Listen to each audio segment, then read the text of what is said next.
हमने divergence, gradient, curl को पढ़ा था। ये 3 ही मेन टॉपिक हैं उसके अंदर और उनके फिजिकल सिग्निफिकेंस। ओके, अब हम शुरू कर रहे हैं इलेक्ट्रिक फील्ड। वैसे इलेक्ट्रिक फील्ड आप लोग +2 में पढ़ चुके हैं, लेकिन अगर हम थोड़ा लेवल इंक्रीज हुआ है हमारा, मतलब हम बीएससी फर्स्ट ईयर पढ़ रहे हैं, तो थोड़ा एक्स्ट्रा कुछ करेंगे इसके अंदर। टॉपिक्स आर सेम बट थोड़ा अंडरस्टैंडिंग के साथ कि हम कौन सी चीज़ को कहाँ पर क्यों लिख रहे हैं, ये हमारा मेन पर्पस है। तो इसलिए इलेक्ट्रिक फील्ड को शुरू करने से पहले, बिकॉज आपकी जो बुक है उसमें डायरेक्ट आपको इलेक्ट्रिक फील्ड गिवन है, वहाँ पर जो भी मेन पॉइंट्स हैं दैट इज चार्ज, उसको कहीं पर एक्सप्लेन नहीं किया हुआ। तो सबसे पहले हम क्या करेंगे, हम चार्ज का एक्सप्लेन करेंगे। चार्ज क्या होता है? चार्ज क्या होता है? Intrinsic property of a matter by which या बाय virtue of which या फिर due to which it can experience an electric and magnetic field. मतलब क्या कह रहे हैं हम, थोड़ा अच्छे से समझते हैं इसको। हम क्या बोल रहे हैं, चार्ज। तो हम यहाँ पर क्या मान रहे हैं, A + Q चार्ज है। ये जो चार्ज है वो क्या करता है, अपने अराउंड एक फील्ड क्रिएट कर लेता है। ये अपने अराउंड क्या करता है, फील्ड क्रिएट करता है। फॉर एग्जाम्पल इस टाइप से, मतलब ये जो फील्ड्स होती है, मतलब इसको हम इलेक्ट्रिक फील्ड लाइंस बोलते हैं, जो कि हम आगे एक्सप्लेन करेंगे। लेकिन फिलहाल के लिए मतलब वैसे ये क्या होती हैं, इमेजिनरी लाइंस होती हैं, ठीक है। मतलब एक तरीके से क्या बोल रहे हैं हम, एक सोर्स चार्ज है हमारे पास, सोर्स चार्ज हमने प्लेस कर रखा है एट रेस्ट के लिए। यहाँ पर ये लिखना बहुत जरूरी है, एट रेस्ट। जो भी चार्ज है +Q चार्ज एट रेस्ट है। जब हम मतलब सपोज ये हम फील्ड क्रिएट करते हैं, जब भी इसके अंदर हमें कैसे पता चलेगा कि यहाँ पर फील्ड है, यहाँ पर जो है चार्ज है, हमें कैसे पता चलेगा? हम क्या करेंगे, एक चार्ज Q0 जिसको बोल रहे हैं, या फिर हम Q भी बोल सकते हैं डायरेक्ट। जब हम इसको इस फील्ड के अंदर लेकर आएंगे तो ये क्या फील करेगा, ये क्या फोर्स को फील करेगा, ठीक है। यहाँ पर ये क्या फील करेगा, फोर्स को फील करेगा। अब ये जो चार्ज है +Q, इसको हम सोर्स चार्ज भी बोलते हैं। हम इसको सोर्स चार्ज क्यों बोलते हैं? और ये जो है ये हमारा टेस्ट चार्ज है, इसको हम टेस्ट चार्ज क्यों बोलते हैं? अब सोर्स चार्ज का मतलब है इसकी वजह से इवेंट हो रहा है। यहाँ पर हम लिखेंगे सोर्स चार्ज मतलब due to which event is happening, that is source charge. Test charge हम उसको क्यों बोल रहे हैं? क्योंकि हम उसको टेस्ट करवाने के लिए लेके आ रहे हैं कि वो कितना फोर्स फील कर रहा है। यहाँ पर जो भी +Q है वो रेस्ट में है, सिर्फ इतना ही काम है उसका। वो जस्ट क्या करेगा, अपने अराउंड एक फील्ड क्रिएट करेगा, उसी फील्ड को हम इलेक्ट्रिक फील्ड बोलते हैं।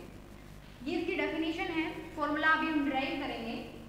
ये सोर्स चार्ज हो गया। अब टेस्ट चार्ज को क्यों बोला? बिकॉज हम टेस्ट के लिए लेके आ रहे हैं कि वो कितना फोर्स एक्सपीरियंस करेगा। फोर्स कौन एक्सपीरियंस करेगा? टेस्ट चार्ज एक्सपीरियंस करेगा। अब क्या कर रहे हैं हम, यहाँ पर +Q था, सपोज जो टेस्ट चार्ज था उसने मान लेते हैं कि F फोर्स को वो फील कर रहा है, एक्सपीरियंस कर रहा है। अब हम क्या मान रहे हैं कि जो भी यहाँ पर +Q था उसकी जो वैल्यू है, मतलब उसकी स्ट्रेंथ जो है वो हमने इंक्रीज कर दी, तो क्या होगा, फोर्स हमें ज़्यादा एक्सपीरियंस होगा, हमें नहीं, मीन्स जो भी हम टेस्ट चार्ज लेके आ रहे हैं उसको। बिकॉज हमें ऐसे फील नहीं होगा कि यहाँ पर जैसे चार्ज रखा है तो कैसे फोर्स फील होगा। वो सिर्फ जो भी चार्ज है, मतलब एक चार्ज ये है, दूसरे चार्ज को ही एक्सपीरियंस होगा। इसलिए हमने यहाँ पर क्या लिखा है, टेस्ट चार्ज। तो फोर्स उससे डबल एक्सपीरियंस होगा, तो हम क्या लिखेंगे कि जो फोर्स है वो डायरेक्टली प्रोपोर्शनल है Q0 चार्ज। बिकॉज फोर्स कौन फील कर रहा है, टेस्ट चार्ज जो है वो फोर्स को फील कर रहा है। ओके, तो यहाँ पर प्रोपोर्शनलिटी का साइन को हटाने के लिए हम क्या लिखेंगे, equals to electric field Q0। यहाँ से इलेक्ट्रिक फील्ड का फॉर्मूला बन गया हमारे पास F/Q0। ये हमारा फॉर्मूला है इलेक्ट्रिक फील्ड, या फिर जो भी, बिकॉज यहाँ पर हमने सिर्फ बताया था कि ये source charge that is electric field. लेकिन यहाँ पर हमने फॉर्मूला डिराइव किया है, उसको बताया है कि कितना इलेक्ट्रिक फील्ड है। हम ये बता सकते हैं इस फॉर्मूले से कि कितना इलेक्ट्रिक फील्ड या कितना फोर्स एक्सपीरियंस होगा। इसलिए हम इसको क्या बोलते हैं, electric field intensity. Electric field intensity ये हमारा क्या है, इलेक्ट्रिक फील्ड इंटेंसिटी। ओके, मतलब इसके ऊपर हम वेक्टर लगाएंगे और जो भी हम यहाँ पर लिखेंगे कि जो भी इलेक्ट्रिक फील्ड है हमारा एक वेक्टर क्वांटिटी है, it's our vector quantity. Okay, ये हमारा इलेक्ट्रिक फील्ड हो गया। उसके बाद इलेक्ट्रिक फील्ड इंटेंसिटी हो गया। वैसे डिफाइन हम कर सकते हैं, कैसे करेंगे डिफाइन इलेक्ट्रिक फील्ड को, the space around a source charge in which we can feel a force, या फिर हम और अलग तरीके से भी डिफाइन कर सकते हैं। ये हमारा क्या है, कैसे लिखेंगे, इट इज डिफाइंड एज, मतलब हम डिफाइन कर रहे हैं इलेक्ट्रिक फील्ड इंटेंसिटी को, it is defined as a force experienced by a Q naught charge.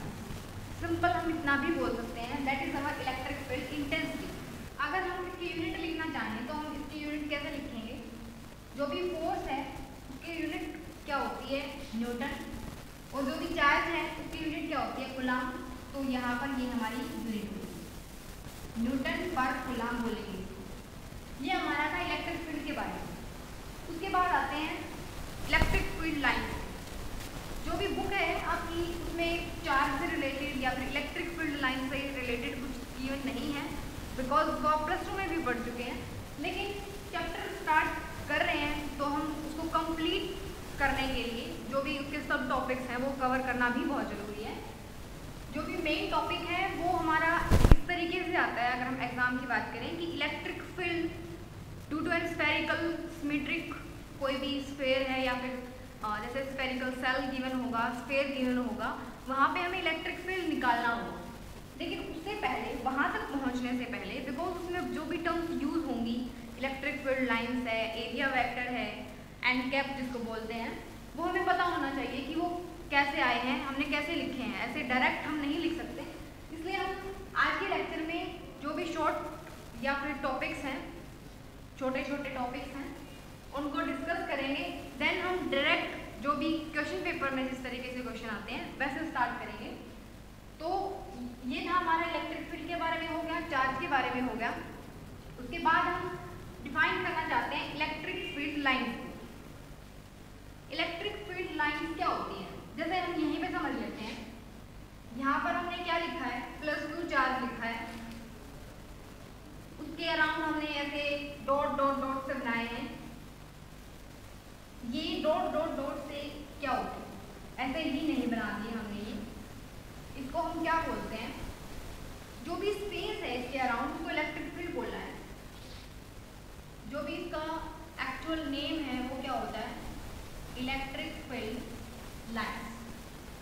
इसको जब हम डिफाइन करेंगे तो कैसे डिफाइन करेंगे, एन इमेजिनरी लाइंस होती हैं to define the direction of electric field. लिख भी सकते हैं, जस्ट इमेजिनरी लाइंस होती हैं।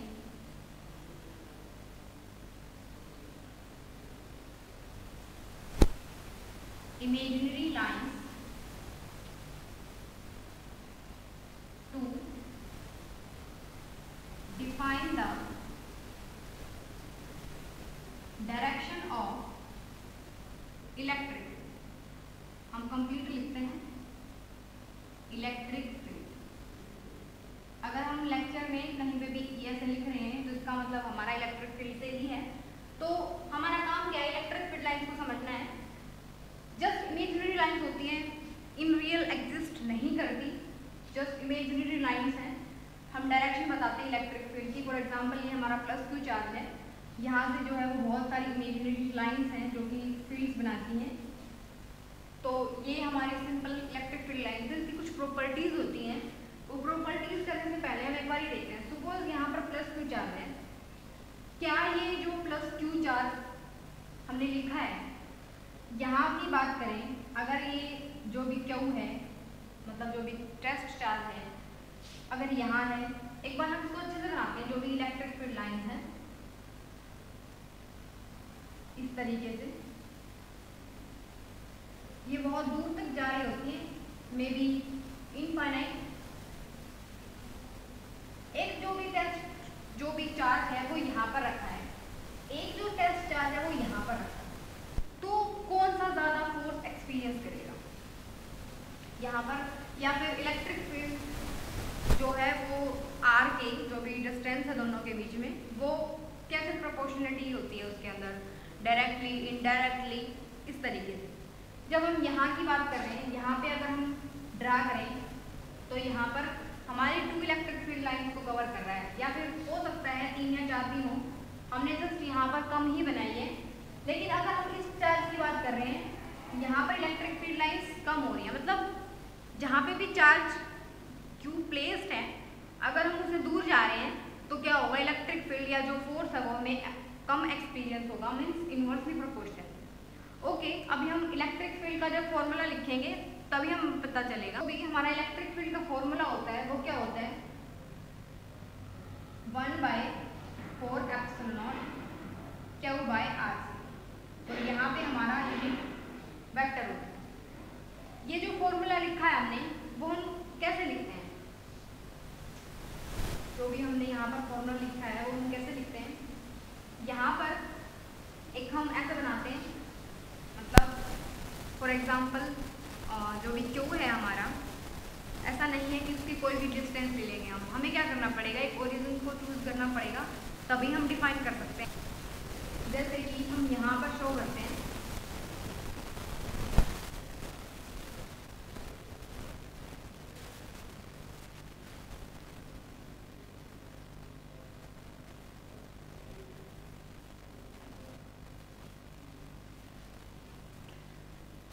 यहाँ पर जो है वो प्लस क्यू चार्ज है। हम यहाँ पर फिलहाल फील्ड नहीं दिखा रहे बिकॉज हम पोजीशन वेक्टर दिखाना चाह रहे हैं, क्योंकि हम नीचे जो भी हमारा इलेक्ट्रिक फील्ड का फॉर्मूला था उसमें आर भी था, तो वो आर कहाँ से आया है। ये हमारा प्लस क्यू चार्ज है, ये हमारा क्यू नॉट चार्ज है। हम ओरिजिन कहीं पे भी चूज कर सकते हैं, जरूरी नहीं है कि हम ऐसे कोऑर्डिनेट सिस्टम बना के ही जरूरी है। सपोज हमारा ये ओरिजिन है, ओरिजिन से जो भी प्लस क्यू चार्ज है उसकी डिस्टेंस कितनी है, उसको हम आर डैश से डिनोट कर रहे हैं। आर डैश का मतलब क्या है, जो भी हमने यहाँ पर, और यहाँ पर हमने जो आर है वो इस तरीके से बना, क्योंकि यहाँ पर हम 3 वो बनाने वाले हैं आर, तो हम थोड़ा डिफरेंट दिखाएंगे कि ओरिजिन से लेकर जो भी क्यू है उसकी डिस्टेंस कितनी है, क्यू नॉट की जो डिस्टेंस है वो ओरिजिन से वो कितनी है।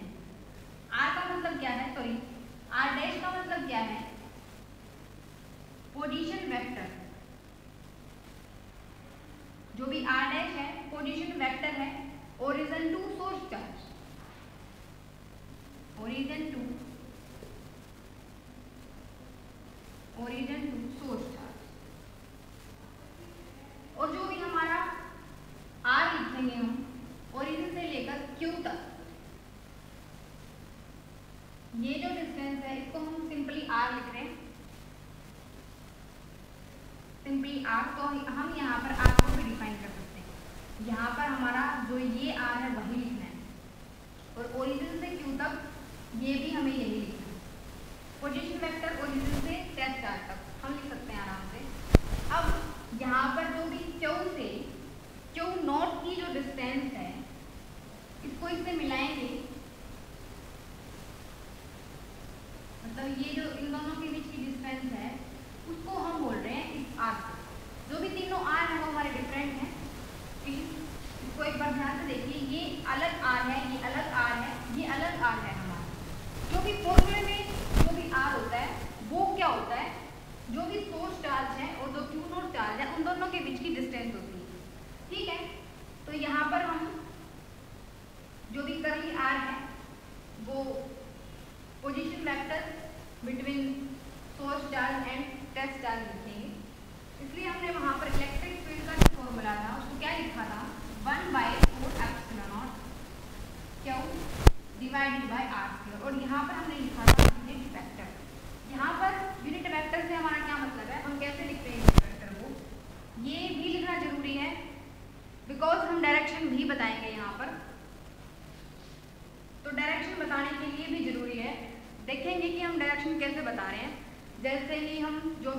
टॉपिक है हमारा उस पर आएंगे। ये जस्ट अंडरस्टैंडिंग के लिए है ताकि हमें जो नेक्स्ट टॉपिक है जो एग्जाम पॉइंट ऑफ व्यू से इम्पोर्टेंट है वो हमें अच्छे से समझ में आ जाए। तो electric field lines I think clear है और कुछ प्रॉपर्टीज हैं इसकी इलेक्ट्रिक फील्ड लाइंस की, वो क्या है। नेक्स्ट जो हेडिंग होगा हमारा वो क्या होगा, properties of electric field lines.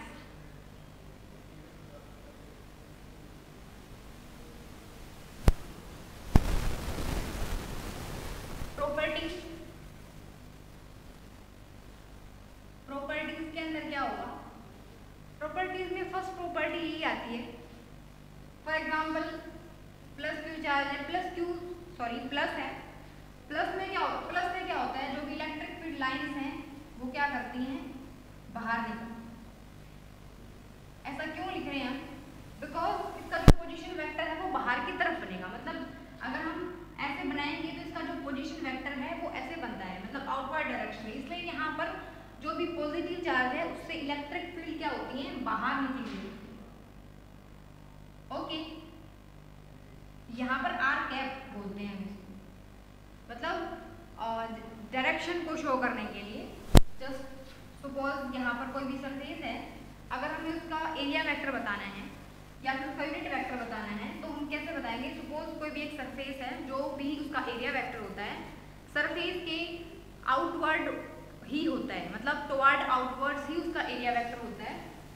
अब जो भी सेकंड प्रॉपर्टी है, जो भी नेगेटिव है, नेगेटिव के अंदर क्या होगा कि उसको कैसे शो करेंगे हम, इलेक्ट्रिक फील्ड लाइंस जो भी नेगेटिव है उसके अंदर एंटर करती है। ये आपका सेकंड प्रॉपर्टी है। जो भी आपका थर्ड प्रॉपर्टी है उसके अंदर क्या होता है, फॉर एग्जांपल यहाँ पर हमने सिर्फ प्लस क्यू और माइनस क्यू लिया था, हम यहाँ पर प्लस क्यू या फिर प्लस क्यू ही ले लें तो ये क्या करेंगी, लिटरली ये रिपल्सन एक्सपीरियंस करेंगी। बिकॉज यहाँ से जो भी इलेक्ट्रिक फील्ड लाइंस आएंगी वो यहाँ पर जो भी पॉजिटिव है उससे तो आउटवर्ड आ रही होती हैं, तो ये यहाँ नहीं जाएगी। इस तरीके से हम इसको किसी अलग तरीके से शो करेंगे। इसको कैसे शो करेंगे, जैसे कि यहाँ से इलेक्ट्रिक फील्ड निकली हुई है, इसके अंदर नहीं जा सकती तो वो अपना रास्ता ऐसे बदलेगी। इसके अंदर से भी क्या कर रही है, इलेक्ट्रिक फील्ड लाइन निकल रही है, इसके अंदर वो एंटर नहीं करेंगी तो वो ऐसे अपना पाथ चूज करेंगी, लेकिन ये कभी भी इंटरसेक्ट नहीं करती। इलेक्ट्रिक फील्ड लाइंस की एक प्रॉपर्टी होती है कि वो कभी भी इंटरसेक्ट नहीं करती। क्यों नहीं करती वो भी हम देखेंगे। अब यहाँ से कैसे निकलेंगी इलेक्ट्रिक फील्ड लाइंस, इस तरीके से हम बहुत सारी लाइन शो कर सकते हैं, लेकिन फिलहाल हम ऐसे ही शो कर रहे हैं। और क्या होती है, सपोज पॉजिटिव है नेगेटिव, ये कैसे शो करेंगे हम इसके अंदर इलेक्ट्रिक फील्ड लाइन को, इस तरीके से, क्योंकि पॉजिटिव से निकल रही है नेगेटिव में एंटर कर रही है तो हम इस तरीके से आराम से शो कर सकते हैं।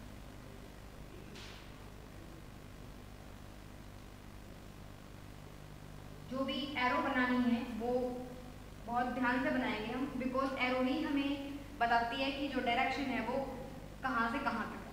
ओके, जो भी फिफ्थ है हमारी, वो हम क्या बोल रहे थे कि दो इलेक्ट्रिक फील्ड लाइंस कभी भी इंटरसेक्ट नहीं करेंगी। इस बात को हम कैसे प्रूफ करेंगे कि दो इलेक्ट्रिक फील्ड लाइंस हैं वो इंटरसेक्ट नहीं करेंगी।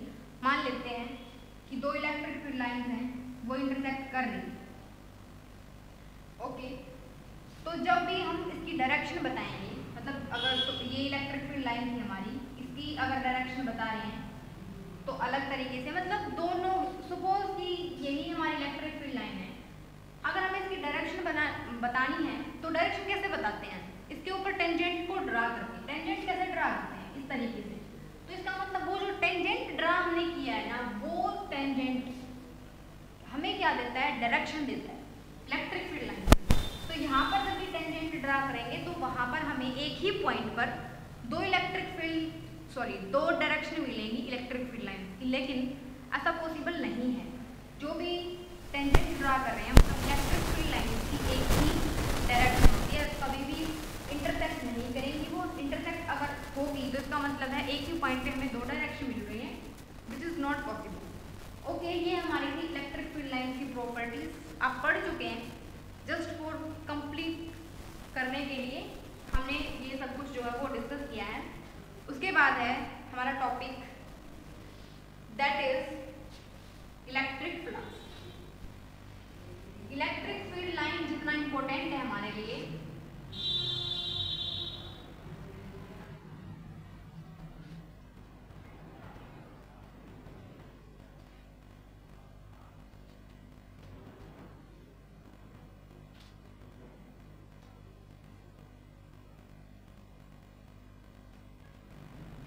इलेक्ट्रिक फ्लक्स उतना ही इम्पोर्टेंट है हमारे लिए जितना कि इलेक्ट्रिक फील्ड लाइंस था।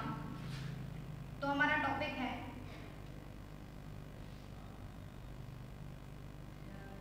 Electric flux. इलेक्ट्रिक फ्लक्स का मतलब क्या होता है अब हम देखेंगे। देखो, इलेक्ट्रिक फ्लक्स को डिनोट करते हैं फाई, फाई ई भी लिख सकते हैं बिकॉज इलेक्ट्रिक से electric flux. Okay, electric flux का मतलब क्या होता है? Number of electric field lines passing through a surface perpendicularly. लिखेंगे number of electric field lines through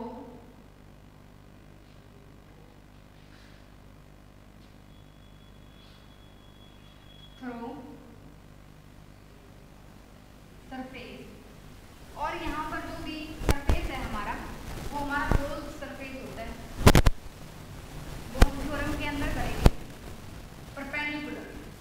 for example मतलब जैसे ये सरफेस है, सरफेस तो हम बाद में बनाते हैं। वैसे सबसे पहले हमारे पास क्या होता है? Electric field line.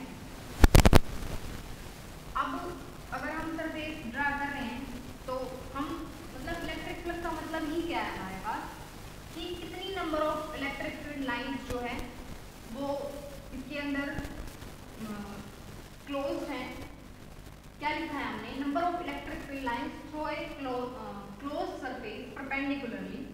मतलब जो भी ये सरफेस है हमारा इलेक्ट्रिक फील्ड लाइंस के क्या है? परपेंडिकुलर है ना, पैरेलल नहीं है। अगर ये पैरेलल होता तो इसके अंदर एक भी इलेक्ट्रिक फील्ड लाइंस जो है वो नहीं होती।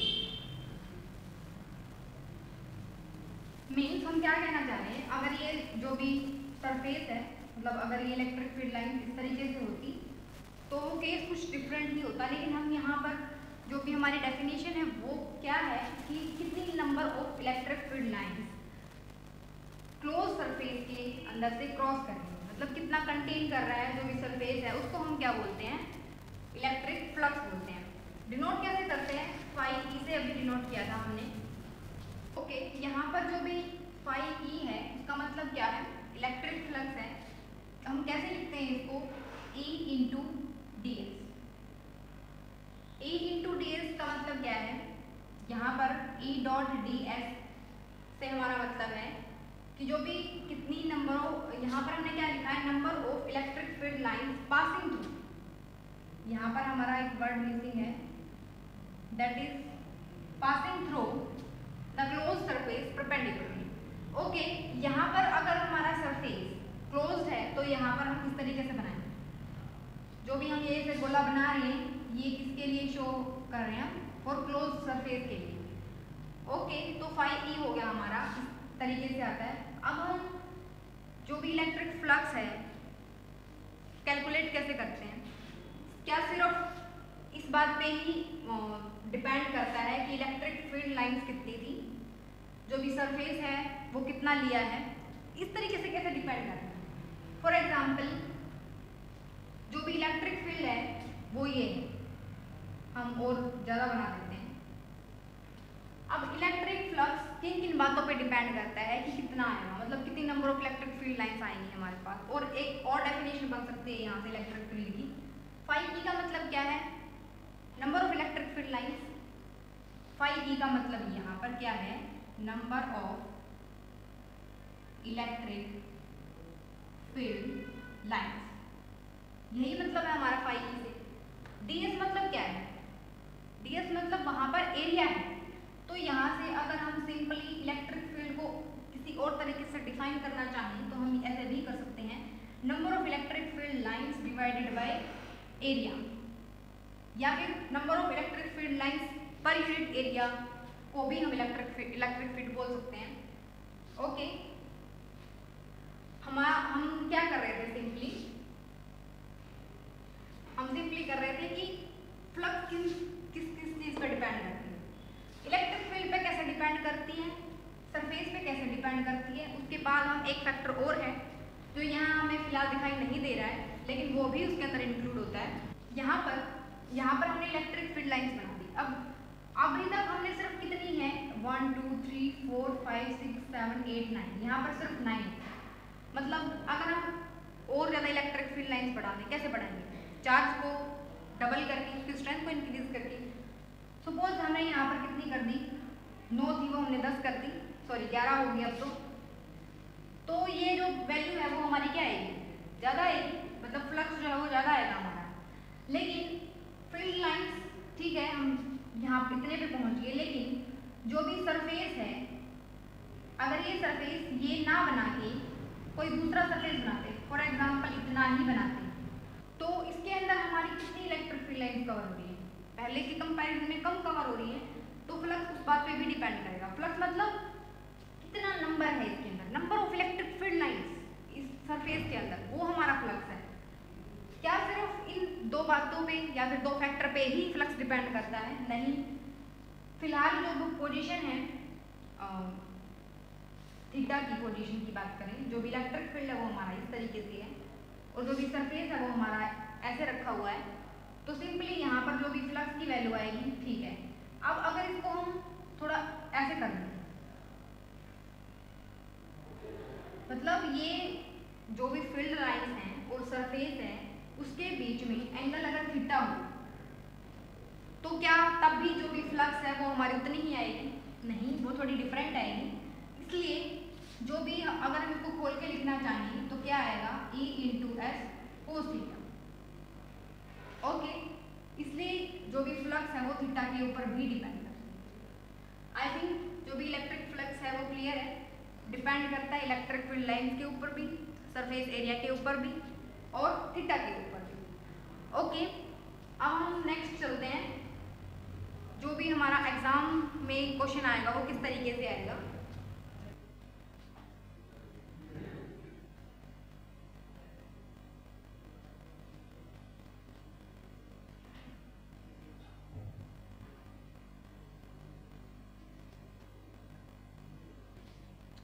क्वेश्चन हमारा इस तरीके से आएगा। सपोज ये हमारे पास यूनिफॉर्मली स्फेरिकल सेल है, इसके बाहर क्या है? चार्ज डिस्ट्रीब्यूट है। ओके, तो हमसे क्या पूछा जाएगा? Due to this charge configuration, ये जो भी डिस्ट्रीब्यूशन बनाया हमने, ये स्फेरिकल चार्ज डिस्ट्रीब्यूशन है। कोई भी हमें पी पॉइंट गिवन होगा, इस पी पॉइंट के ऊपर हमसे इलेक्ट्रिक फील्ड पूछा जाएगा।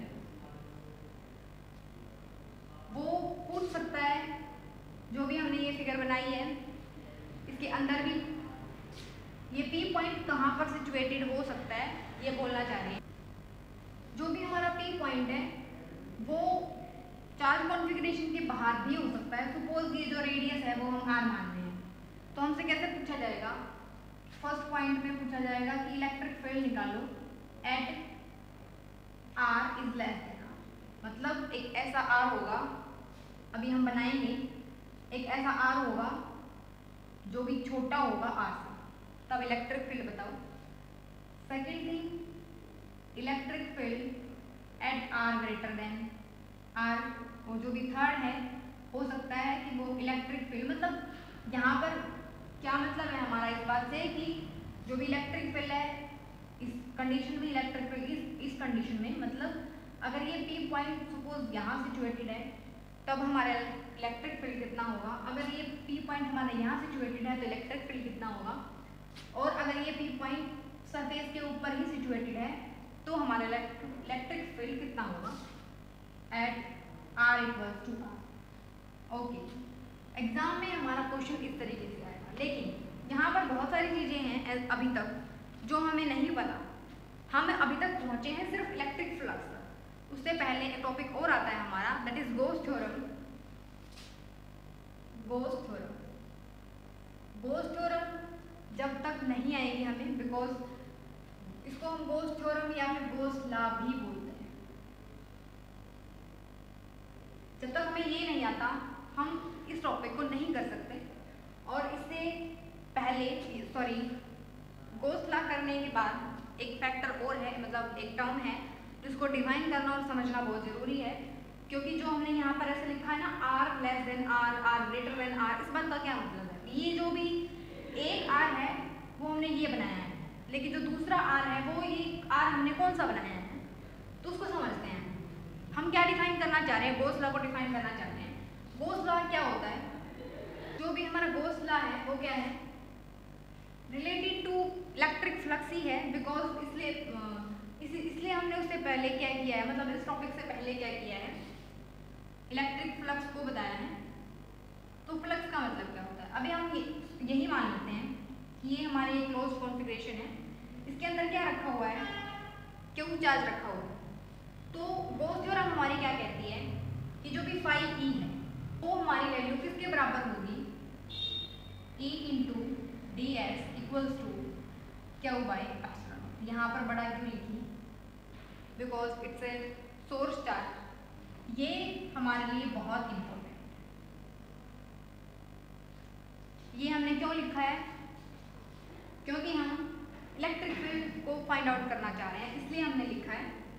ओके, यहाँ पर E डॉट डी एस क्या बोलना चाह रहा है, ये कि कितनी फ्लक्स या फिर कितनी वैल्यू आएगी इलेक्ट्रिक फील्ड की, वो किसके ऊपर डिपेंड करेगा कि कितना चार्ज इनक्लोज है एक क्लोज सरफेस के अंदर। तो हम यहाँ पर क्या कहना चाह रहे हैं कि जो भी हमारी फ्लक्स की वैल्यू है या फिर जो भी E डॉट डी एस की वैल्यू कितनी होगी वो डिपेंड करता है कि कितना चार्ज इनक्लोज करता है कोई भी एक सरफेस। ओके, ये हमारा गॉस लॉ है, ये हमने जस्ट लिख दिया। अभी हमने ये नहीं बताया है कि ये हमने किसके लिए लिखा है, वो हम यहाँ पर पता करेंगे कि हमने ये किसके लिए लिखा है। इससे पहले एक टर्म और है, that is Gaussian surface, very very important. Why very very important, हमें जरूरत क्यों है गॉसियन सरफेस की। फॉर एग्जाम्पल हमें यही गिवन होता है, मतलब अल्टीमेटली हमारा टारगेट क्या है, अल्टीमेटली हमारा टारगेट है ई को फाइंड आउट करना। लेकिन अब ध्यान से देखें, जो भी हमने यहाँ पर ये लिखा है, ये जो भी हमने जो भी इक्वेशन लिखी है, ये हमने लूप के लिए लिखी है। लूप के लिए मतलब जो भी हम गॉसियन सरफेस बनाएंगे उसके लिए लिखी है। तो यहाँ से हम क्या फाइंड आउट करना चाहते हैं, इलेक्ट्रिक फील्ड। लेकिन जो भी हमारी इलेक्ट्रिक फील्ड है वो तो हमारी इंटीग्रेशन के अंदर है, वो इंटीग्रेशन से बाहर कब आए, फिलहाल इंटीग्रेशन से अंदर है। ऐसे ही हम कोई भी टर्म उठा के हम ऐसे नहीं लिख सकते कि हमने ऐसे बाहर लिख दिया, क्योंकि हमें इलेक्ट्रिक फील्ड चाहिए है। हमें इलेक्ट्रिक फील्ड की मैग्नीट्यूड भी हमें जो भी चाहिए है वो क्या है, इलेक्ट्रिक फील्ड का मैग्नीट्यूड भी और इलेक्ट्रिक फील्ड की डायरेक्शन। ठीक है, अब इलेक्ट्रिक फील्ड की अब जो भी डायरेक्शन है उसमें तो हम बाद में बात करेंगे कि जब हम केस लेके डिस्कस करेंगे। फिलहाल हम बात कर रहे हैं मैग्नीट्यूड की। मैग्नीट्यूड निकालने के लिए ई हमें बाहर चाहिए, क्योंकि तभी तो हम ई जब बाहर आएगा तभी तो हम बाकी टर्म को उधर लिख सकते हैं।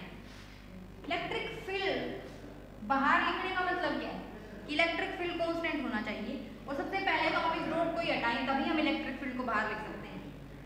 अब इस डॉट को हटाने का मतलब क्या है, यहाँ पर हमारा एक ऐसा सरफेस होगा जो भी उसको हम क्या बोलेंगे, उसको हम गॉसियन सरफेस बोलेंगे। गॉसियन सरफेस जो भी स्फीयर है, मतलब हर एक फिगर के लिए, हर एक केस के लिए अलग होता है। फॉर एग्जांपल अगर हम एक लाइन की बात करें, लाइन के ऊपर अगर चार्ज डिस्ट्रीब्यूटेड है तो उसके लिए गॉसियन सरफेस ऐसे सिलेंड्रिकल बनाते हैं। हम ये गॉसियन सरफेस क्यों बनाते हैं, तो हमें नीड क्या है गॉसियन सरफेस, हमें नीड ये है, हमें इलेक्ट्रिक फील्ड की वैल्यू चाहिए, मैग्नीट्यूड की वैल्यू चाहिए, और ऐसा नहीं कर सकते सपोज हमने ये जो भी गॉसियन सरफेस है वो नहीं बनाया होता और हम यहाँ पर पी पॉइंट पे क्या करना चाह रहे हैं, फील्ड इंटेंसिटी मतलब इलेक्ट्रिक फील्ड फाइंड आउट करना चाह रहे हैं, तो इस चार्ज की वजह से अलग होगी, इसके लिए अलग होगी, इसके लिए अलग होगी, ऐसा तो बहुत कॉम्प्लिकेटेड हो जाएगा। हमें क्या चाहिए, हमें कांस्टेंट इलेक्ट्रिक फील्ड चाहिए, इसलिए हम क्या करते हैं गॉसियन सरफेस को चूज करते हैं ताकि हम इलेक्ट्रिक फील्ड जो है वो कांस्टेंट आ सके। इलेक्ट्रिक फील्ड की कांस्टेंट वैल्यू, मतलब अगर हम यहाँ निकालेंगे तो जस्ट हम यहाँ पर एक एरिया वेक्टर को चूज करेंगे, इलेक्ट्रिक फील्ड की डायरेक्शन को बताएंगे और फिर हम आराम से ये लगा के हम निकाल सकते हैं। इसलिए हमें गॉसियन सरफेस की ज़रूरत है, क्योंकि हमें जो है वो electric field through out the figure, मतलब जो भी हमें केस दिया हुआ है, चाहे वो सिलेंड्रिकल का है, चाहे वो लाइन के ऊपर चार्ज डिस्ट्रीब्यूशन का है, या फिर स्फेयर के ऊपर चार्ज डिस्ट्रीब्यूशन का है, उसके लिए हम इस तरीके से गॉसियन सरफेस को सेट करते हैं या फिर बनाते हैं कि जो भी इलेक्ट्रिक फील्ड है वो हमारा कांस्टेंट रहे। मतलब अगर यहाँ पर हम बनाना चाह रहे हैं तो जो भी एरिया वेक्टर है और जो भी इलेक्ट्रिक फील्ड है, जो दोनों की वैल्यू है मतलब एक ही डायरेक्शन में हो, या फिर ये बोल सकते हैं कि इलेक्ट्रिक फील्ड की वैल्यू कांस्टेंट रखने के लिए हम गॉसियन सरफेस को चूज करते हैं, इसलिए हम गॉसियन सरफेस को बनाते हैं। ओके, नेक्स्ट हम डिस्कस करेंगे केस के साथ। मतलब केस मतलब फॉर एग्जाम्पल आपको एक स्फेरिकल सेल दिया होगा, उसके ऊपर चार्ज डिस्ट्रीब्यूशन होगा, तो इलेक्ट्रिक फील्ड फाइंड आउट करो, या फिर एक लाइन दी होगी उसके ऊपर चार्ज डिस्ट्रीब्यूट होगा, उसके लिए इलेक्ट्रिक फील्ड फाइंड आउट करो, कोई भी पी पॉइंट आपको गिवन होगा, या फिर एक स्फीयर के लिए। ओके, मिलते हैं नेक्स्ट लेक्चर के साथ। Okay, thank you.